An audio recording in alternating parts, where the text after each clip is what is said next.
And we're live. We're back. The Coverager podcast. I have the pleasure of having a good friend of mine, Ben Baker, join me today. Ben, how are you? I am doing great. It is so good seeing you again, Nick. I always love our conversations. Same, same. You and I were having a personal conversation, and we were talking about small businesses, in our space, insurers, brokerages, even banks, and we had a really pleasant conversation about how they're going to compete, and what they're going to do. And you brought up like, well, they really need to differentiate themselves. And I said, Hmm. let's do that. Let's have a conversation on differentiation and what these companies can do because I look at the landscape of, in my area, insurance, and I see lots of companies all selling very similar products and all selling them in a very similar way. Yeah. And I see a lot of plateauing premium and a lot of hand wringing. And so, yeah, I think this is like a really appropriate topic. And why don't you give the stat that you gave me right before we hit record about the number of small businesses that exist in the U.S.? Yeah, I mean, let's call a small business, and we're differentiating a small business from a large business as employees under 500 people. If Yep. your company employs under 500 people, let's call it a small business. If we use that stat in mind, we're talking almost 31 million small businesses in the United States as of last year. That's 99% of all businesses in the US are small businesses. So when we take that stat in mind, when we have that in mind, pretty much every business, save 1,000, 10,000, maybe a million large businesses across the U.S. landscape, are small businesses. And we need to sit there and realize that this isn't just a conversation for insurers. This is not a conversation for banks. This is a conversation for any company to realize that small business is what runs the United States, which runs North American business, if not worldwide business. And it's all about differentiating yourself because with so many businesses out there, all, as you said, doing virtually the same thing, it's those little nuances that make all the difference in the world. Because if you don't accentuate your nuances, if you don't tell your story, if you don't understand what makes you valuable to your audience and why they Yep. care about you, all you are is another commodity. And commodities, guess what? It's a race to the bottom. You're easily forgotten and you're easily replaced. Yeah. Yeah. There's a quote in one of my favorite TV shows, Mad Men. You ever see it? Hmm. Oh, yeah, many Okay. times. Yeah. So Don Draper quote where he says he as the content director, as the director. What do they call it? Not content. He's a camp director. Yes. So he kind of he runs the intellectual piece of the creative Exactly. director. Creative Creative director. director. So as the creative director, he was getting pushed by one of the executives to basically do a campaign for one of their accounts to match their competitor's campaign. Like one of the execs of their clients saw their competitor and said, "Hey, I want to do that." And he said like this great line. He's like, can't they understand? He's like, their success is dependent upon them standing out, not fitting Exactly. in, right? You don't fit in. Zebras fit in to protect themselves from lions. Peacocks stand out to find a mate, right? If you want to sell more, you have to stand out and you have to be able to differentiate yourself. And so I think this is a timely conversation that you and I are having, and I want to try to talk about different ways that small businesses, whether it be any small business, but in this conversation, insurers, brokers, agents, banks, how they can potentially differentiate themselves. And so let's talk about that. Let's talk Okay. about some of the different ways that they can potentially do that, because I think there are a lot that they can do that are maybe off the beaten path. Like you wouldn't necessarily think of them as differentiating, but they could be, right? So let's talk about that. Well, the first thing we need to understand is every business is. Every person with a heartbeat and a credit card is not our client. We can't serve everyone. Coca-Cola can't serve everyone. Visa doesn't serve everyone. Pepsi doesn't serve everyone. Adidas doesn't serve everyone. Nike doesn't serve everyone. Everybody. Apple doesn't. Apple doesn't serve everything. Biggest company in the world. Exactly. I mean, my wife is an Apple girl. She absolutely loves her Apple. Me, not so much. Yeah. And we all have to sit there and realize there are far more people that will never be our clients than ever will be. I tell people if 1/10 of 100th of 1% of the population of the world beat a path to my door, I'd have to close my doors because I would be too busy to handle all their business. Of the 7.5 billion people in the world, truly, how many people can any one business, especially a small business, serve and serve well? Yeah, you can sit there and say, "Oh, I'm going to serve everybody. I can do this, I can do this, and I can do this, I can do this." I go, wait a second. But if you're trying to do everything, if you're trying to master everything, if you're trying to be everything to everybody, who are you? You're just another commodity. You're just somebody saying, "I can do that too." And better for companies to sit there and say, "Wait a second. Let's take 3 steps back. What do we do well? What are we passionate about? Where are the skills within our office? We've got 10, 5, 15, 30, 100 people within our office.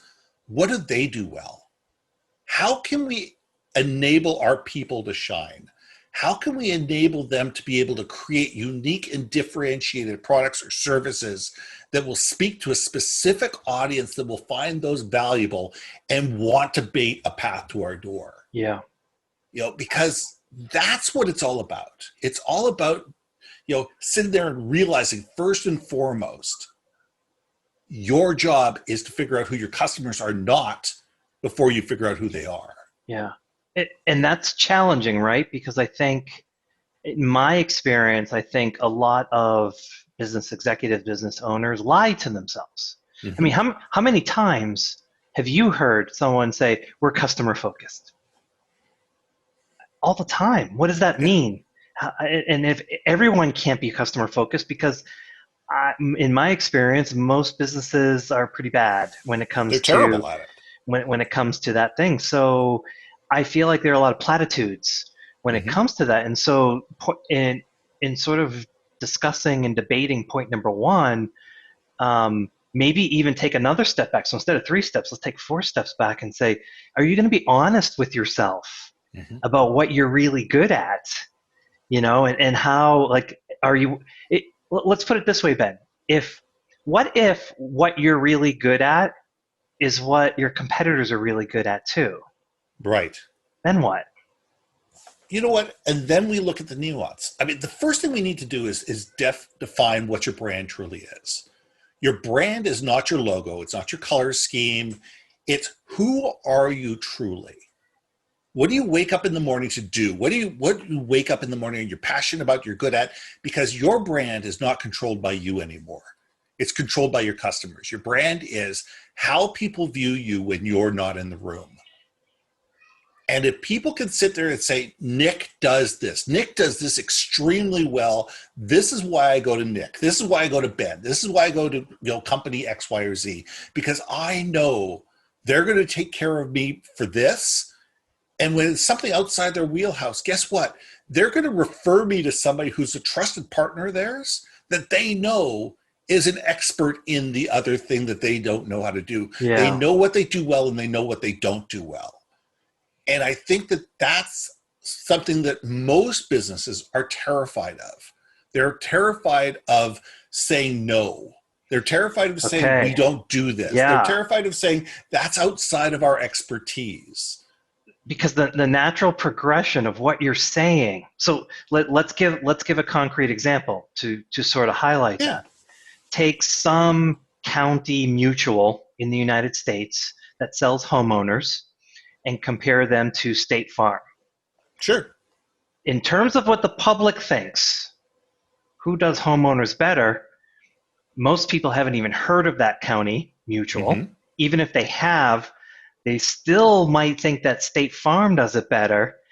But from what you're saying, State Farm can't do all of them better. No. Like there's got to be something that county mutual can do better than State Farm, and that could be customer service. Like it more than likely is customer service. I mean, as you said before when we first started, everybody talks about customer service. But how many times have you been on hold for 15 or 20 minutes waiting, or gone to some phone tree from hell, or sent an email to some info at email address, and 72 hours later, when you already have the answer, some nondescript email comes back to you? That's where small companies can thrive. Small companies can thrive because they can be, far more nimble, reactive. They can be far more amiable. They can be far more responsive. They can know the local market. I mean, that could be the thing, is they know the local market, where State Farm could be looking at it from somewhere in Pennsylvania or somewhere in California or wherever the call center is. And they have no idea where Rush Street is, where you as a local business know exactly where Rush Street is, and can sit there and go, wait a second here, you know what, because of the geographic location, because of this, these are some things that you may want to think about with your insurance that somebody who doesn't have local knowledge would never have. Yeah. And it's those little things that allow you to differentiate yourself. It's those extra pieces of knowledge that you have about your specific industry, about your specific location, about your specific clients that make you valuable. Yeah. So that then it follows from that, if that's so let's assume you're that company that's decided, hey, we're a county mutual. We know the community better than anyone. We have relationships with the community.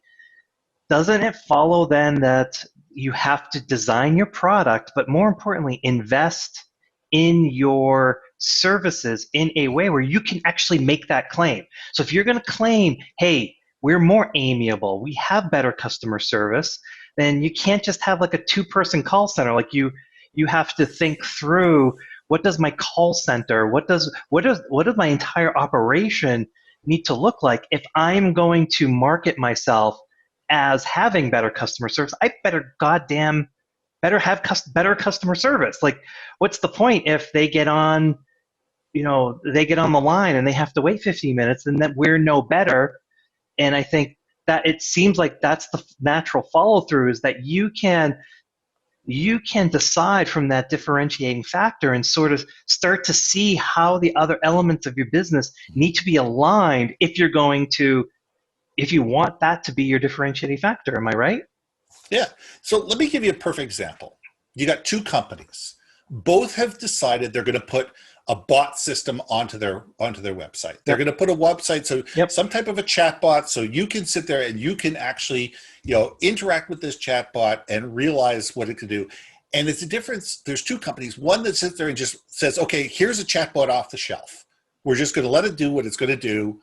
And, we're going to put some basic information in there about ourselves in there, but we're just going to let it out.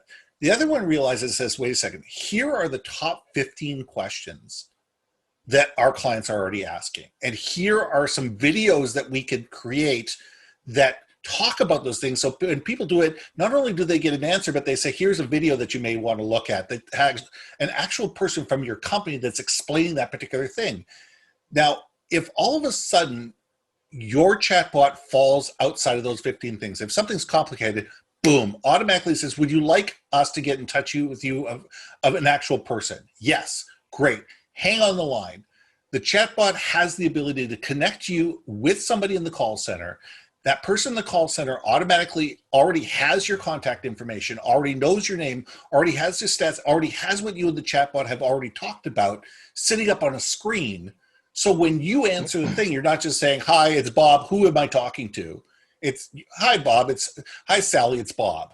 Now, I see you were talking to the chatbot, and you guys were talking about this, and it obviously wasn't getting you the answer that you were looking for. Here's some things that we can do to work with each other. How can I help you? Now, how does that make you feel as a customer? Better. It makes you feel that, you know what? They use technology, but they use technology to drive me to a human that was actually able to solve my problem. Even better, Ben, I would say they respected my time. Absolutely. They respected me and didn't make me jump through the hoops and have to give my name again or my social or whatever. They respected me enough to respect my time. Yeah. And that's what it's all about. We're in the trust economy. This is economy number 4, whatever you want to call it. It's a trust economy. It's people trusting people. It's humans relating to humans. It's all about sitting there going, okay, how can I make the experience of the people that I want to be my clients so special that not only do they not want to go anywhere else, they'll pay more for the experience. And not only that, they're also going to tell all their friends how wonderful the experience is and bring their friends over to shop in your location. Yeah. That's what we need to be thinking about as businesses. So as we go through this conversation, Ben, and for those that are listening, this is assuming you can differentiate your product, but I think the conversation Ben and I are having is the assumption of you have a product that might be commoditized, which in insurance is definite.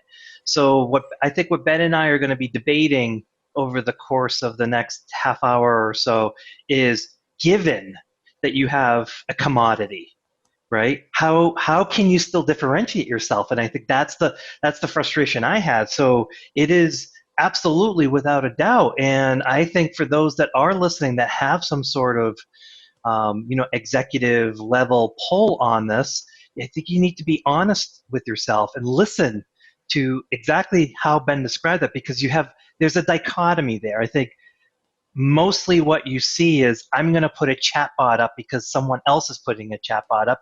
And it goes right back to the beginning of our conversation. You need to be able to stand out, not fit in. You don't want to copy your competitors. Maybe, Ben, the best approach is, what are my competitors doing and how can I one up that? Exactly. So if they're putting in a chatbot, how can I put in a chatbot and make it better than their chatbot and not just mirror that? Let me take that one step further. Are you asking your clients what makes a better chatbot and what they need and what makes their life easier? What would make things easier for them to deal with you? Or are you assuming? Because too many companies sit there and they assume they know what's best for their clients. They assume they know what their clients want. And they've looked at the metrics and they've read the reports about what the industry is saying, and therefore my exact clients are going to be exactly like anybody other else, and therefore I know what's best for my clients, which is just the way to commoditization. You need to talk to your clients, and you sit there going, look, we're thinking about doing this. What are some things that you would like to see that would make this great for you? Exactly. And to top it off, it's that is the differentiator as well, because absolutely. State Farm doesn't do that. Yeah. And it's you're showing your degree of respect. Like, you're putting your money where your mouth is, your time where your mouth is, and you're basically saying, hey, we're a customer-centric organization, and we're going to prove it to you by having surveys, or we're going to get out into the community and talk to you about how we can make your experience better. It has added effect. Yeah. It amplifies. Let me tell you a story that's going to paint a really good picture. I spent years in the promotional marketing industry. Now, the stuff that I did was custom branded materials that came directly from Asia. You couldn't buy it anywhere else in the world. It was stuff that was designed specifically for you. So I was completely different than the average person that was just selling hats and mugs and t-shirts and all that kind of stuff. Right off the bat, the product was better or unique. It was a better product, but not only that, it was stuff that when you gave it out to your customer, you knew the people down the street were not going to be able to give them the exact same thing, because it was something, it was in your custom color. It was bespoke. It was interesting. It was something that was valuable to your customer. But I go to a trade show every year in Vegas that's at the Mandalay Bay, and it's 1 million square feet of promotional products. It's 3,500 booths. It's 13 and a half miles of show floor, and it takes you about 2.5 days to walk the show floor if you actually sit there and talk to people. All right. There's probably over 125 different companies that just sell lanyards. Everything else, never mind everything else, never mind pens and mugs and t-shirts. There's 125 different companies that just sell lanyards. Like yeah. They're all basically the same, right? Exactly. I mean, some might have a different color. They might have a different, there might be a different connection. Some might glow in the dark. Some might light up. But lanyards are lanyards to a point. There are some little differentiation, but for the most part, it's a commodity. There's one company that I've used for 25 years that I will never step away from as long as I sell this stuff. And I haven't sold lanyards in years. But I still recommend them, and I've been out of the industry for 5 or 7 years. And the reason is that we did a job for a client. It was a major company. We did 50,000 of these lanyards. And my purchase order said that these were to be printed on 2 sides. Their acknowledgement back to me said, yes, that they're printed on 2 sides. And the factory in China printed them on 1 side. There was no muss. There was no fuss. There was no kicking and screaming. There was, I'm sorry, our factory made a mistake. How quickly do you need these things to make sure that your customer is not embarrassed? And they air freighted 25% of them to get them there in a week to make sure that we were able to make a launch date. And I don't care what else you do in your business life.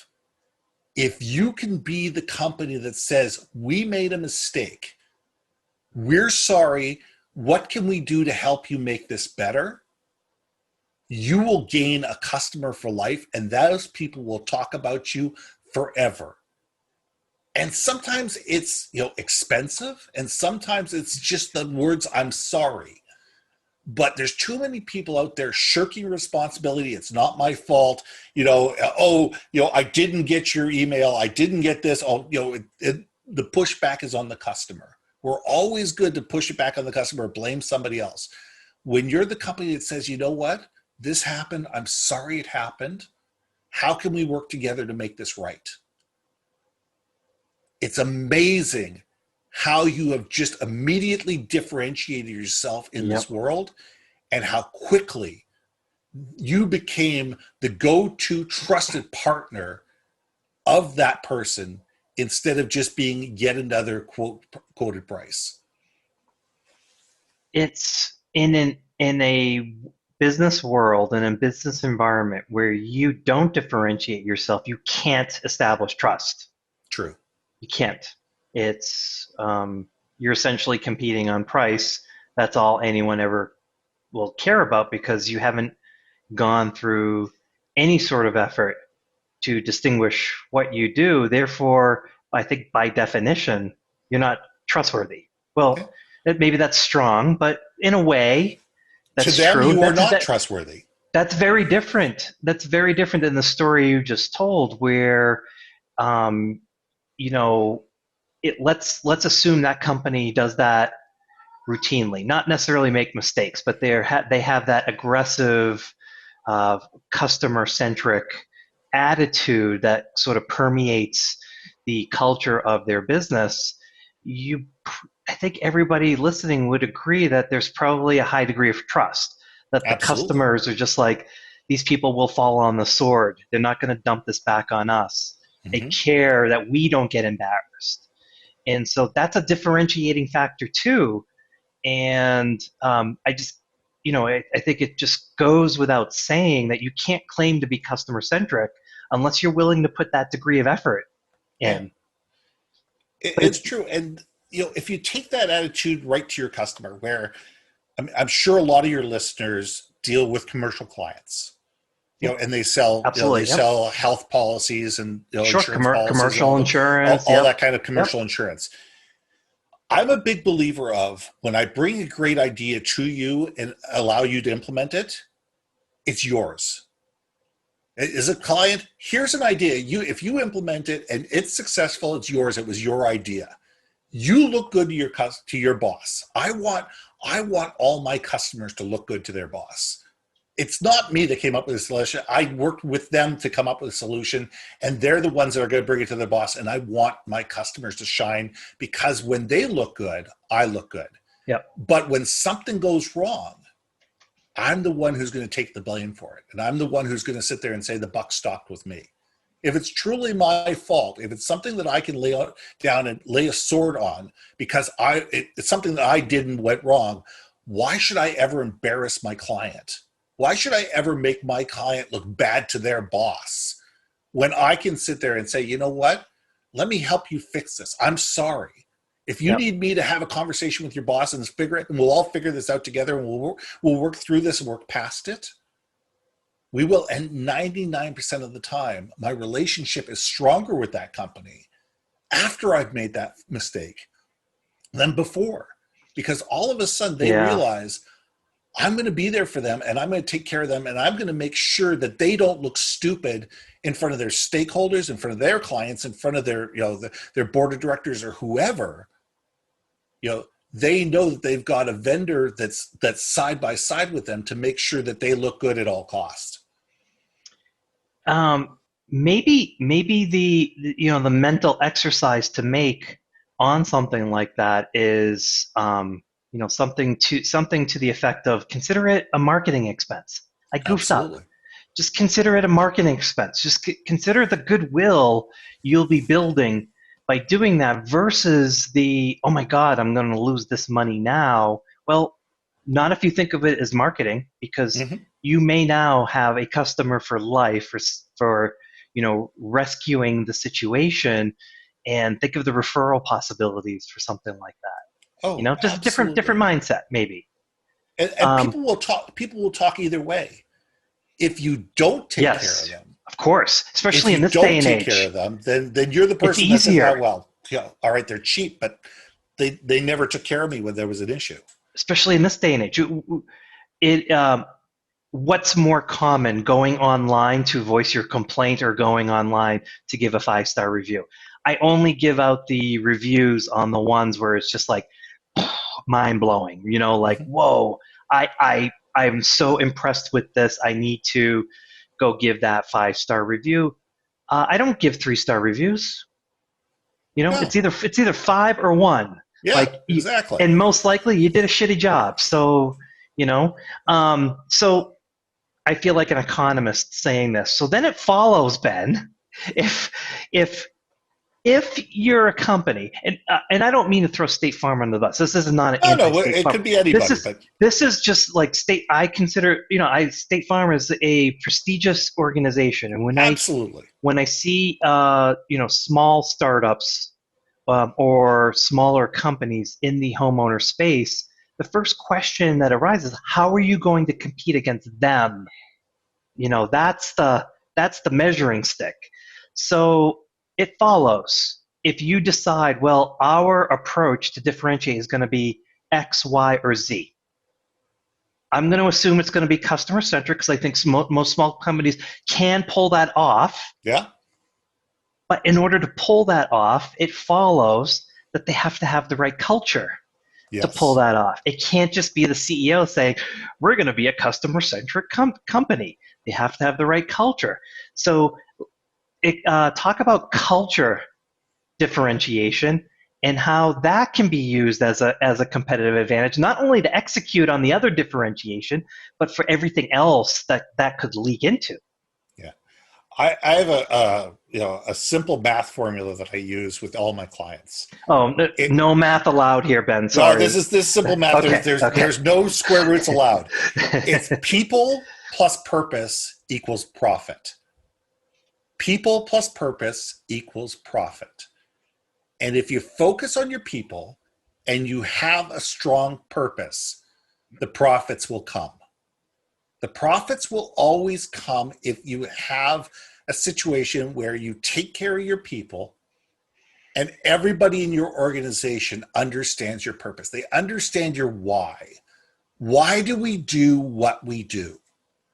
And that's where culture has a strong part. It's just too many companies, as they get larger, ignore the culture. They ignore their purpose. They don't build it into the onboarding process. And right now, the re-onboarding process, and we can talk about that as well. But it's getting people to understand that companies need to live, breathe, and die the culture from the very top of the organization down. If the CEO is saying one thing and doing another, everybody is going to sit there and look at what he's doing, not what he's saying, or she is doing and not saying. It's when everybody believes in the culture. This is who we are as an organization. And you can't just sit there and go, well, I want to have the IBM culture. I want to have the Google culture. I want to have the Nike culture. You have to have your own culture. You have to sit there and say, what is our culture? How do we talk amongst ourselves? How do we do ideation? How do we train each other? How do we lift each other up? How do we support each other? How do we support our clients? What are the things that are absolutely critical to us as a company? What do we believe in? What do we fight against? What is the social program that we all stand behind? One of the people that work in the organization, their kid has autism. We love this person. We love their kid. We're all going to get, as an organization, autism is going to be where we raise money and we put our time outside the organization as a group. That's great. Everybody needs to understand what the why is, because it's not what you do, it's why you do it. And if everybody in your company understands the why, that's huge. And how you do that is through a brand story. Mission, vision, value statements, those pithy words that are 6 words or 8 words and a couple sentences that are written on a board somewhere, mean nothing if they're not lived. And I'm talking every single day. If every decision isn't made out of them, if every hire isn't done because of it, and everything, they mean nothing. If you have a brand story that says, here's where we came from, here's where we are, these are the challenges and the successes that brought us to here, this is what we do, these are the people that we serve, this is why we serve them, this is why our people are important to us, this is how you as an individual help support that mission, to be able to internalize it for every person. And by the way, this is where we're going, and this is why we're going there, and this is how you're going to help us get there. If every person in the company understands that and take that story and make it personal, internalize it, and retells it in their own language, that's how great culture is invented. And that's how great culture is maintained. And so it's seared in my brain. I remember when we agreed to do this particular conversation, it was like 100 degrees out in Florida. I'm sweating outside walking. And the specific story that I was bringing up, where you were basically, you were almost counseling me, as well as I was like lamenting the status, where we are as an industry. I think I was telling you the story of I come from New England, and there are mutuals all over the place. And these mutual insurers have names of communities or counties where it's like outside of those communities, nobody would even know they exist, right? And that gets to even not only how does this mutual compete against State Farm, but how does this mutual compete against the others that are right up the street? And I remember clearly, you're just like, if they don't know why they exist, then they're always going to have a problem. It just seared in my head. I'm like, we need to have this conversation. And so that's the compelling element I'm hoping the audience is taking away from this is, why do you exist? And be able to, you said pithy words. I think you need to be able to connect not only those pithy words, but have concrete evidence that you are living it. This is the training program. This is the onboarding program. I'll give you an example. If your employees are all in these mini pods in an office with equipment that's 5 years old, and they're, you bought the cheapest chairs and stuff like that, you're going to struggle to convince me that you have evidence that you're doing those things, because it's got to be the opposite. It's got to be, you need to be Bob Kraft of the New England Patriots who bought two 747 jets because he didn't want his football players to fly charter. He figured out, like, I'm going to buy my own jets and spend the $100 million to buy my own jets because that's going to translate to comfort. And comfort's going to translate to victories, and victory is going to translate to money. You can't think of the money first. No, you have to put those pride. things. Think about it from pride point of view. Pride in the company, pride in the organization, Pride in what you do. And if every employee, and Kraft is a perfect example, when those football players and the coaches and the staff and all the auxiliary people board those 747s, there is a sense of pride working for Kraft. That this is a man who put his money where his mouth was to make sure that we are going to be an elite team. We are going to be an elite team, and I'm going to put my money where my mouth is to make sure that we're an elite team. Yeah. And companies have to think the same way. So if they're going to classify themselves as, hey, we're the best at, customer satisfaction and insurance, well, the evidence you have to have for that is, a set of, employees who are comfortable, employees who can work, employees who are well-trained, employees who not only well-trained in solving insurance problem, but well-trained in solving conflict.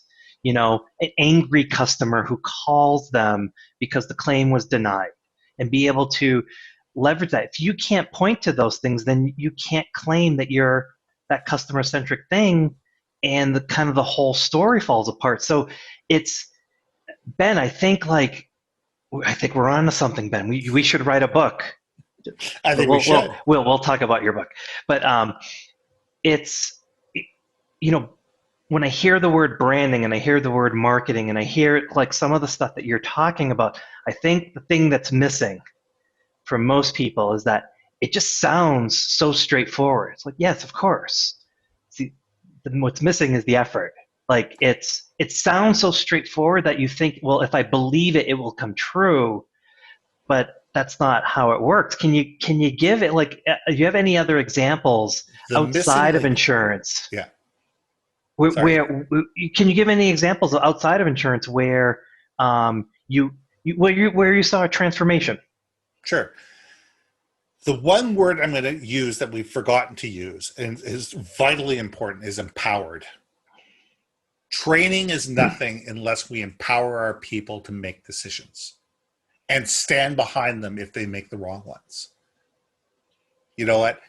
People who are trained well, who understand your brand, understand your purpose, understand who your clients are, understand what you're doing and why you do it, should be empowered to make decisions to be able to that affect those customers.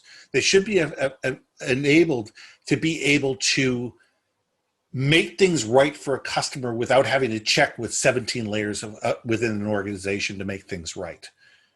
Here's a perfect example. Zappos, which is the gold standard. Zappos is the gold standard. And let's face it, a man calls up Zappos, and this goes in the legend of Zappos.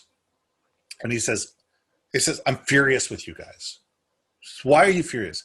He says, 8 pairs of shoes just showed up today, and my wife died on Tuesday. The shoes arrived. Nothing that Zappos did wrong. They were ordered before this woman died. She had a heart attack. She died, and he got. But it wasn't that he was furious at Zappos. He was frustrated and didn't know what to do with this. And the person that was on the other line said, first of all, the first thing you're going to do is I'm going to send you back a way to send these things back to us immediately. And we're not going to charge you. It says, I'm going to, before we get off the phone, I'm going to credit your Visa on these things. And here's a UPS slip or whatever it is to be able to send it back. He sat there and listened to this guy for 10 minutes talk about, how wonderful his wife is, how much she loved her shoes and this, that, and everything. And when they hung up the phone, the guy immediately called up a florist in the area and had a flower arrangement delivered to this person's house saying, we are sorry for your loss from Zappos. He didn't check with anybody. He didn't ask permission to do it. Mm-hmm. They just did it because they knew that it was the right thing to do, because it was part of the culture. It was part of the purpose of the organization. It was part of who they are as an organization, that they take care of their people. So yeah, he could have just, refunded the money, brought the shoes back, and been done with it. But they went the extra step. Yep. And because of that, trust me, that story has probably been told 1,000 times, 5,000 times, marketing 50,000 times. Get it out of your head that's just like, oh my God, it's going to be expensive to fix this. Yeah. And say, I'm going to do the right thing here. I'm going to account for this as marketing and just call it marketing, because that's what it becomes. If you do it the right way, it does become marketing, because people will tell that story. And it makes it's a good selling point for within the Zappos organization of, this is how we do things. Absolutely. This is who we are. That's how I want you to behave, and we're empowering you to do that. So I wanna flip this a little bit. Sure. Fine, customer centric. Let's focus on the business that is thinking, I don't think that's our why. I don't think we can pull that off. It's not really the direction I want to go in, with the extra effort on the customer center, because that's one way you could differentiate yourself. Let's say you're a small mutual, right, or small brokerage or whatever, and you're thinking, our advantage is we can make these transactions easier. I mean, we're not gonna flip off our customer. We'll have a base set of customer relation tools that they can use, but we're gonna make the transaction simpler, and we're gonna differentiate that way. And so part of where I came up with this idea, I was excited to talk to you about this, because on the past episode of This Week in Coverager with Avi and Patrick West, we talked about the agency carrier dynamic, and how a lot of the tech companies that were coming in, basically saying, we're going to carve these agents out, are now secretly bringing the agents back on. And as I was preparing for this conversation, I thought, that would be a differentiator too, right? Maybe you're not known. Maybe it'll be too difficult for you to have a Zappos reputation. Maybe that's too much. It's too big, too far a bridge for you to cross.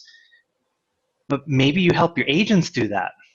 Maybe your agents who represent you can be the ones. And I was thinking specifically if I were a small carrier, I would consider my agency force my sales force, and I would be lining up the same type of onboarding and training and other stuff and make it perpetually available, so that my agency system was top notch in representing me. That could be considered another alternative way to differentiate, right? Absolutely. It's technology, when done right, is a huge differentiator, because it's got to be technology that makes things simple. And it's got to make things simple, it's got to make things straightforward, and it's got to make things simple and straightforward throughout the entire process. From the minute you log in to the minute you log out. It's got to be seamless, it's got to be intuitive, it's got to be easy to use. And you're right. And if you're a large carrier and you create this technology that is just so simple to use, or insurtech or whoever, and it's all of a sudden your ecosystem adopts it and goes, oh my God, this is better. This is an incredible system. This works every single time. It's not crashing my servers. It doesn't have enormous learning curve for my people. We can train a new employee within 2 weeks on this thing. It's not costing me a fortune to integrate this into my current workflow. That's a differentiator. That in itself is a differentiator. And you sit there and say, okay, fine.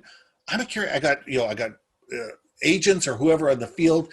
And if I can make their lives easier And I can make it so they have the information that they need at their fingertips, and they can make things easier for their customers. They can be the ones that focus on the customer experience. And I just focus about making my internal ecosystem's lives better and providing them with the tools that they can make their system better. So, differentiation can come from a whole wide range of different things. It can be better and more effective communication. Let's face it, things like having a series of how-to videos on your website, even if you don't have the technology in-house to do it, okay? If you don't have people in-house, if you don't have a customer experience team, if you don't have a whole bunch of customer experience agents whose job it is to sit there and answer questions all day long, or a tech support team or whatever, and you can't afford to hire 50 people, what if you had those people that are really good at explaining the situation, take the top 10, 15, 20, 30 problems that they're hearing every single time and create a series of videos that speak directly to your customer in a way that solves the problems efficiently, and have those things available. So, at 2:00 in the morning, you don't have to have a tech support team in India or Singapore or whatever that's handling this. People can go to the videos and have 99% of their problems fixed. And it says, did this answer your question? Yes, no. If no, would you like us to book an appointment for one of our customer service people to call you back? Yeah.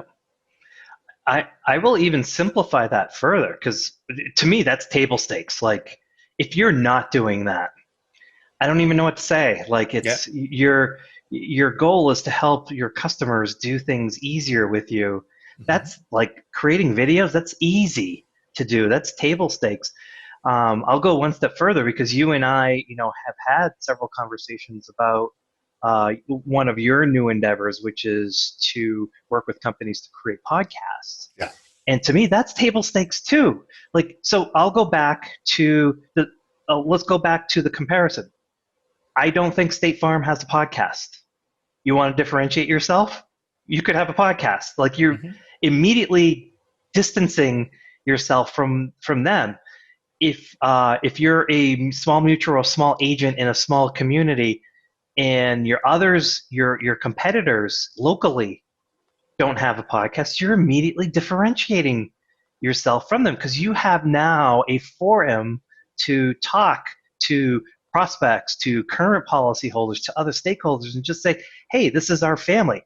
I would caution, try to make it entertainment and not like really boring insurance stuff, but you have that opportunity. And even that is a way to sort of differentiate yourself from your competitors. Well, and it's interesting, because we were talking off air, over LinkedIn about an hour and a half ago. Yes. Yeah. Where there was a message coming up, and people were talking about the insurance podcasts, and 95 or 98% of the insurance podcasts are insurance people talking to insurance people. Yeah. Yeah.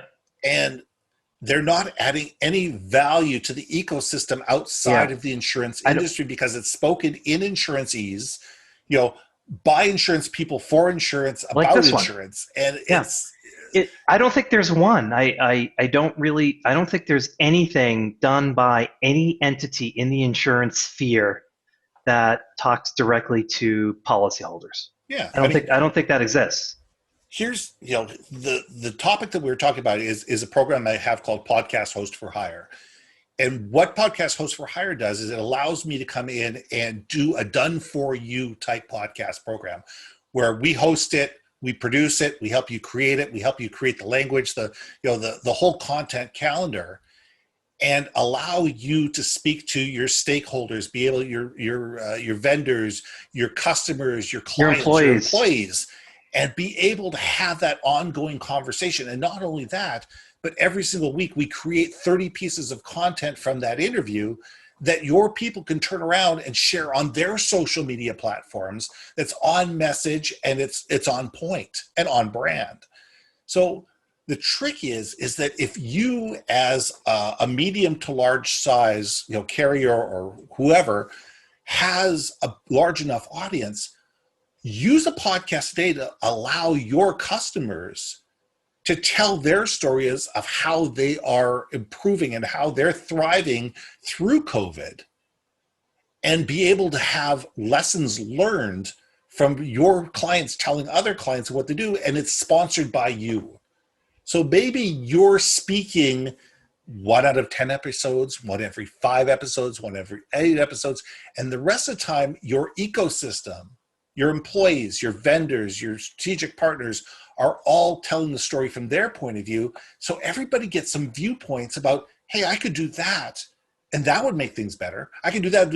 And every once in a while, you put a commercial by Allstate or whoever is paying for it inside the podcast itself to allow people to understand that this is sponsored by so-and-so. And as brand recognition, it builds trust, it's marketing, it's relationships. It enables that conversation and draws your customers to you. Yeah. So that's what we're doing right now. Having had a podcast for 3 years, I can just tell you that your credibility when you do this goes off the charts, because Absolutely. I can't hide. You're getting me stuttering, you're getting my COVID hair. If it's a bad day, I may not have a lot of emotion in this. Like, this is the real me. I can't hide from that, and I don't think companies should either. And that's why I think the podcasts are just such a wonderful element, and I think it's almost table stakes now. I almost think like you have to have one. You'd be foolish not to have one, just because you get to show everybody that you're human, that you stutter, that you have bad hair. They can't smell your breath, but you get all of this other stuff. Like, I wear these polo shirts and I'm always like flattening them out because all day long they're riding up and curling. That's who I am. But you still look good. Oh, thank you. We'll talk to my wife about that. I want to talk about the last thing, and I think maybe most important. You've hinted at it a few times when we brought it up, and employees. I think that is consider. So again, not throwing State Farm under the bus. I'm sorry, State Farm. Jake seems like a really good guy. But they're the measuring stick for this. And if you're an employee of State Farm, you're one of, I don't know, tens of thousands. I don't know what their employees. I don't know what the number is, but I'll bet you it's every bit of tens of thousands. Yes. You're a small agency or a small mutual or an MGA or an insurtech company. You have an opportunity here. You can be family, right? Things can be different. You can still attract rock stars to your payroll under the guise of something that's different and special. And that's another way that you can differentiate. Can you talk about employees? I personally love the Southwest Airlines story. To me, yeah. I just think that's the role model that every company should sort of shoot for, because if you look at that company, they had everything going against it. Startup, high amount of capital required. It's airplanes, highly regulated, and they came out with a very simple philosophy of putting employees first, and everything sort of trickled down from there. Can you talk about you mentioned the word re-onboarding. Talk about how companies can differentiate themselves just by you can't have the culture unless you have the employees. Talk about employees. No, it's true. And let's talk Southwest Airlines before we do anything else. I mean, when you talk about the story of Southwest Airlines, I don't know if your listeners know this story, but just after 9/11, one of the top clients of Southwest Airlines was a woman who flew hundreds of thousands of miles with them. And she basically said in a handwritten note saying, I'm going to have to stop using Southwest Airlines and take my business elsewhere because I'm uncomfortable with the nonchalant way your people continue to do the safety announcement after 9/11. I think that they should be a little bit more serious about this. And the handwritten note that came back was, we will miss you. And it was putting people first. It's taking the employees and saying, this is who we are as an organization. This is what we believe. And we're sorry that you're going, but we're not going to change who we are because of one customer's, not understanding of our brand. And I think that the fact that the CEO, and I forget he's passed away, but what his name was, the founder, but it was a brilliant piece of communication, of visionary understanding of what his brand was about, and the fact that they believed in their people, said, listen, our people are extremely serious about the job that they do. It doesn't mean that they have to do it in a serious way. I would even counter that hold on. Oops, there. The screens are flickering all over the place. I would even counter, Ben, and say something to the effect of just practicality. The entertaining safety parts are the only ones I ever listen to. The other ones, I tune out. Oh, totally. So I would think even the message of like, hey, this is in your best interest. They figured out a way to make something that's completely commoditized. Everyone's got to do the same message. And they did it in such a way that it's like they're getting actually people's attention. That's a differentiator by itself, just that piece of it that they would then defend and employ. You just don't see that a lot. And, they're the only airline that for, consistently was profitable. And I think you can, honestly, like if you kind of pointed to, well, what was Southwest Airlines' advantage? What was it? Their people. Did they have better planes? No. Did they have better routes? I think you could argue they had inferior routes. Mm-hmm.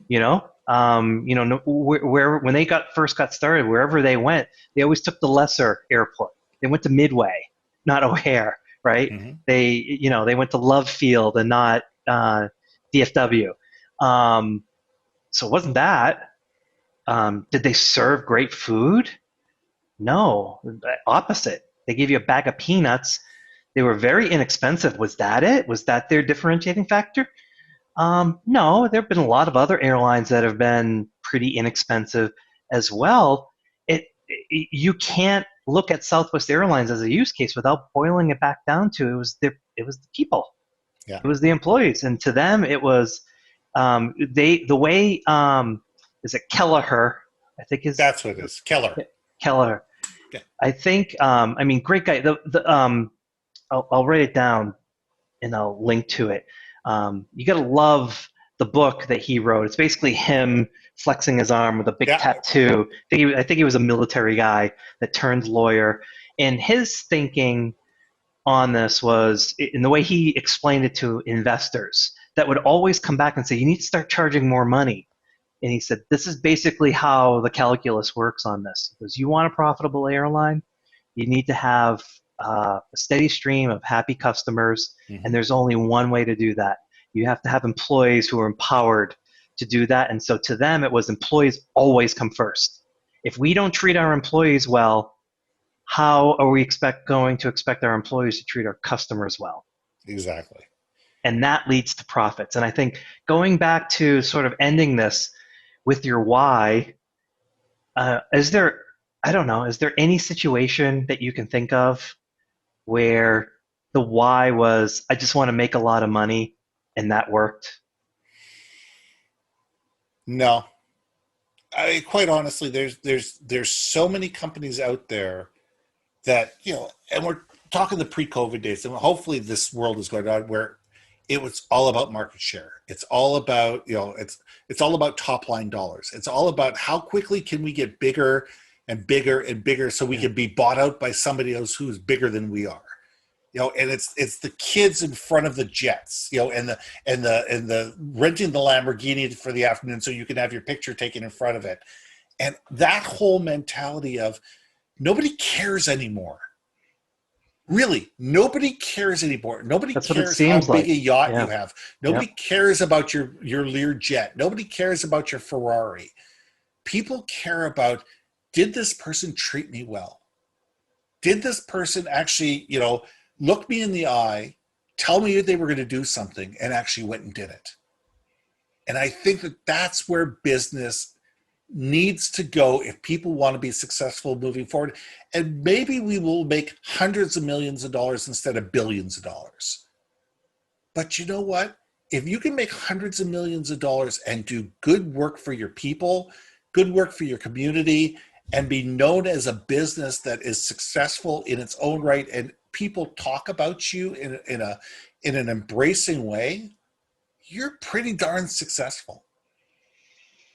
And it has nothing to do with the money. It has to do with all of a sudden you're not spending billions of dollars trying to get 1% market share. But even if it was, Ben, so what? Even if it was about the money, even if this is like a transparent, it doesn't matter if your single linkage is revenue to profit and you're not connecting dots, it's not going to work. You want more revenue, you got to do certain things. You got to treat your people a certain way. You have to treat your customers a certain way. Like all of those things kind of cascade in a natural way. And I just don't see any.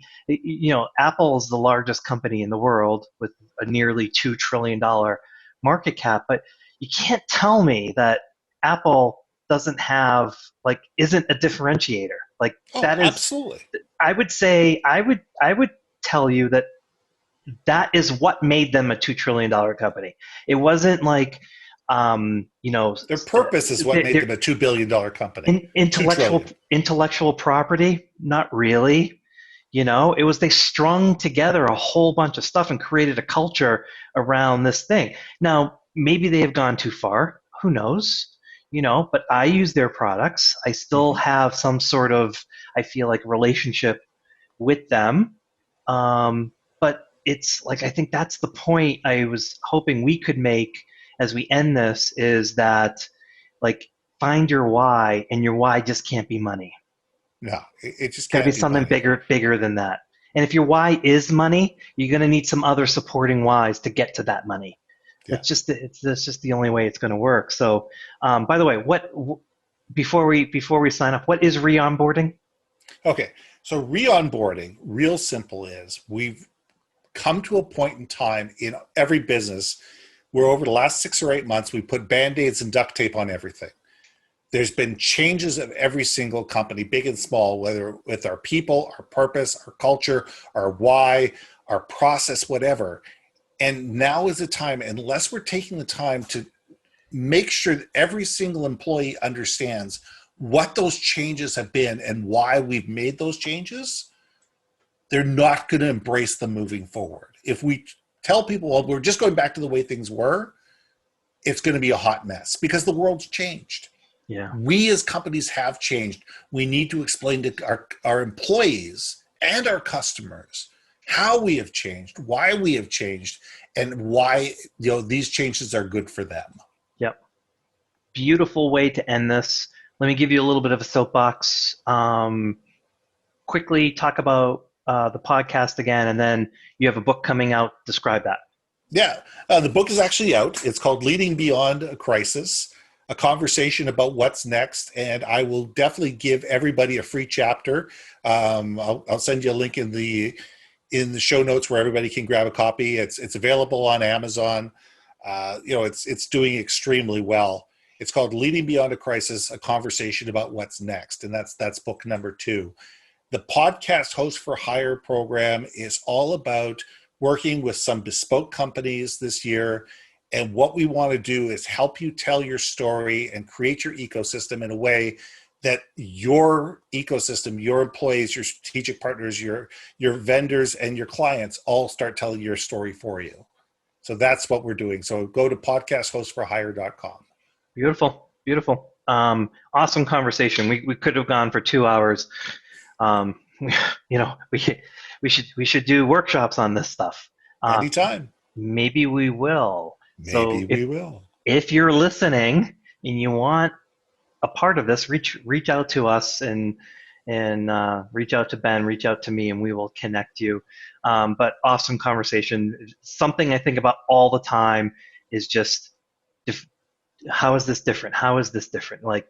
And I don't know. I think I'm fanatical about it, but this was, I think, a very timely topic. So Ben, appreciate it. Thank you. Nick, thanks for having me on the show.